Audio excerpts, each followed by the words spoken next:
the station covering all of the DMV. This is DC News Now. And coming up on the news at noon, former President Donald Trump will be arraigned in New York City. We are live in New York with the latest. And later, a 3-week-long manhunt comes to an end. How police were able to track down the former Hogan chief of staff. And good afternoon, and thank you for joining us for the news at noon. I'm Mark Hall. Former President Donald Trump is in New York City for his arraignment today. Ayanna Harry with our sister station, Pix 11 in New York City, has been following this story. And Ayanna, what can we expect when the former president turns himself in today?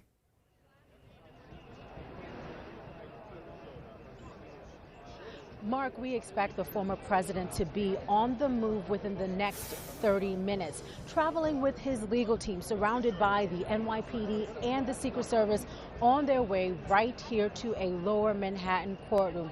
First, the former president will be processed, much like anybody else who is placed under arrest. He'll have his fingerprints taken. Mark, we do not expect for the former president to get a mugshot. We also do not expect him to be handcuffed. And then Mr. Trump will walk into a courtroom and face a judge for his arraignment. And at that point, we do expect for the indictment in this case to be unsealed.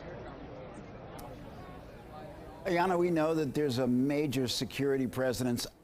Obviously, security is top priority. What security preparations will be in place near the courthouse once the former president arrives?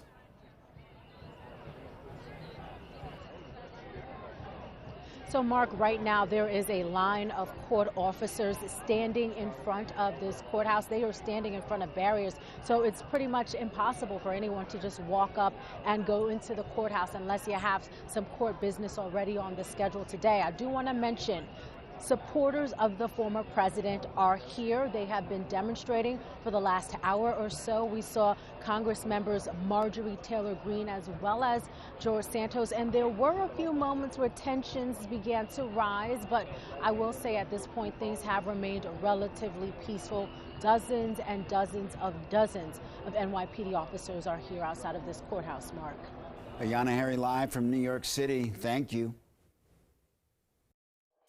We believe it's a political persecution, and I think people on both sides of the aisle believe that it's a complete abuse of power. And that was one of President Trump's lawyers on the indictment of the former president ahead of today's arraignment. Former president's lawyers say that the plan is to fight the charges against him, and those charges will be released after he's officially arraigned. We do know that those charges stem from hush money paid to adult film star Stormy Daniels during the 2016 election. The former president has blasted the case on social media, calling it a witch hunt. He also is calling it the downfall of our once great country. Meanwhile, lawmakers on both sides of the aisle are weighing in on this historic case. Over and over again, we have seen someone who, in my judgment, has done things that are unlawful. No one should be above the law, but no one should be a target of the law. Well, President Biden has avoided commenting on the legal battle. The former president has said that he'll deliver remarks at his Florida home after the hearing later tonight. Let's talk weather. The sun is out, temperatures are on the rise, and we could see temperatures maybe in the 80s. Meteorologist Damon Matson joins us now. Latest check on the forecast. And Damon, are we going to see 80s today? Mark, did you open up the pool yet? That's what I got to ask you back. No. There's no pool to open. It's fair. It's fair. Me either. But hey, it is going to feel amazing out there with those temperatures getting up to near early summer levels. It doesn't look like we'll break records, but nonetheless, a very warm afternoon is in store. Look at those lows from earlier this morning. We stayed very mild for the most part as we went into the morning time. But yeah, overall, we have set the stage for a very warm day. There you go. 40s, 50s. That is all the cooler it got in D.C. Even stayed at 56 degrees. Very mild, but now check out those current temperatures. We got back into the lower 70s with our high temperatures yesterday, and we are already there here during the lunch hour today. Low 70s, Leesburg, Manassas, Culpeper, and Fredericksburg have already jumped into the mid 70s. Waldorf joining the party there at 75 85 degrees, and we are not stopping anytime soon here, folks. Look at that. By 3 to 4 o'clock, many of us will hit that 80-degree mark. Now, you will notice it feeling a little muggy as well. That's why we get that summer feel coming in. It's the warm temperatures. It's the rise in that humidity. Not unbearable, but you'll start to notice it here as we roll on through this very beautiful Tuesday afternoon. But again, this all comes with a little bit of a catch, and we are staying on the quiet, warm side of a strong developing storm system that again is producing a likely widespread severe outbreak this afternoon across much of the Midwest and the Mississippi River Valley. Now, this storm system, it rolls our direction later this week. What could we be seeing from this system? We'll let you know in your full forecast here in just a bit. All right, Damon, thank you. Well, the 3-week nationwide manhunt for former Governor Larry Hogan's chief of staff, who was wanted on fraud charges, is over. Investigators say Roy McGrath died after a confrontation with the FBI yesterday evening. DC News Now's Tosin Fakile has the latest. That's correct. The FBI confirmed that McGrath was injured during the arrest in Knoxville, Tennessee, where he was found. Authorities say he was taken to the hospital, where he later died. McGrath's attorney also confirms to DC News Now that he is dead. But it is unclear how McGrath got injured during that confrontation with law enforcement. Now, here's what we know so far. Officials say McGrath was found at about 6:30 last night at an intersection in Knoxville, Tennessee. Authorities had been searching for McGrath, who had been on the run for 3 weeks. He was wanted by authorities after he did not show up in court for his federal fraud trial in March. The FBI says when they found him, there was a confrontation. McGrath was wounded, and an FBI agent was involved in a shooting.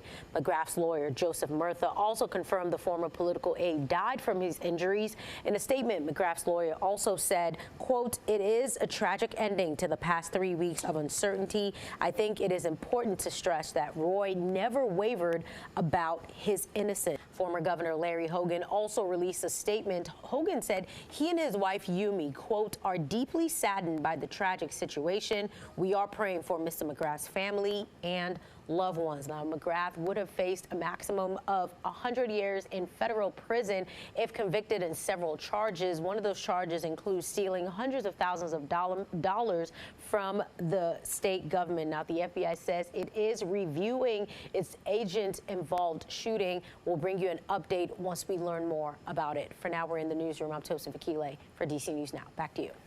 Tosin, thank you. Developing now, D.C. police are investigating a shooting in Southeast. Police say it happened on 46th Place around midnight.